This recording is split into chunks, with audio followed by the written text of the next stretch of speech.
യോഹന്നാൻ 5-ാം അധ്യായം 1-ാം വാക്യം. അതിൻ്റെ ശേഷം യഹൂദന്മാരുടെ ഒരു ഉത്സവം ഉണ്ടായിട്ട് യേശു യെരുശലേമിലേക്ക് പോയി. ഉത്സവം, യേശു, യെരുശലേം.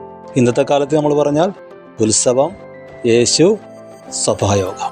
ഹെബ്രായ ലേഖനത്തിൽ അതുകൊണ്ടാണ് പറയുന്നത്, സഭായോഗങ്ങളെ നിങ്ങൾ ഉപേക്ഷയായി വിചാരിക്കരുത്. കാരണം കർത്താവിനറിയാം, ഓരോ കാലത്തും മനുഷ്യൻ ടെൻഷൻ കൂടിക്കൂടി വരികയാണ്. ഇൻഫ്ലുവൻസർമാരും മോട്ടിവേറ്റേഴ്സും എല്ലാം ജനങ്ങളെ ഹെൽപ്പ് ചെയ്യുന്നുണ്ടെങ്കിലും ദൈവം നേരിട്ടിറങ്ങി വന്നാലോ, ദൈവ സാന്നിധ്യം നിന്റെ ശരീരത്തിൽ നിന്ന് അനുഭവിച്ചാലോ, നിന്റെ രോഗങ്ങളെ മാറ്റുന്ന, മനസ്സിനെ നവീകരിക്കുന്ന, ആത്മാവിനെ പുതുക്കുന്ന ശക്തി, അതല്ലേ ഉത്സവം. യോഹന്നാൻ 5-ൽ 38 വർഷമായി തളർന്നു കിടക്കുന്നവനെ എഴുന്നേൽപ്പിച്ചു. അവൻ്റെ കുടുംബത്തിലെ ഉത്സവമായില്ലേ. ഇതാണ് സഭായോഗങ്ങളിൽ നടക്കുന്നത്.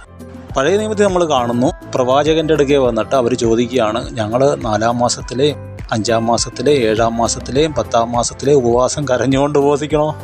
കർത്താവ് പറഞ്ഞ്, വേണ്ട, ഈ ഉപവാസങ്ങളെല്ലാം ഞാൻ ഉത്സവമാക്കാൻ പോവുകയാണ്. ദൈവം നിങ്ങളുടെ വിലാപത്തെ നൃത്തമാക്കാൻ പോവുകയാണ്. നിങ്ങളുടെ വിലാപ വസ്ത്രം അഴിച്ചു മാറ്റി ഉത്സവ വസ്ത്രം ധരിപ്പിക്കാൻ പോവുകയാണ്.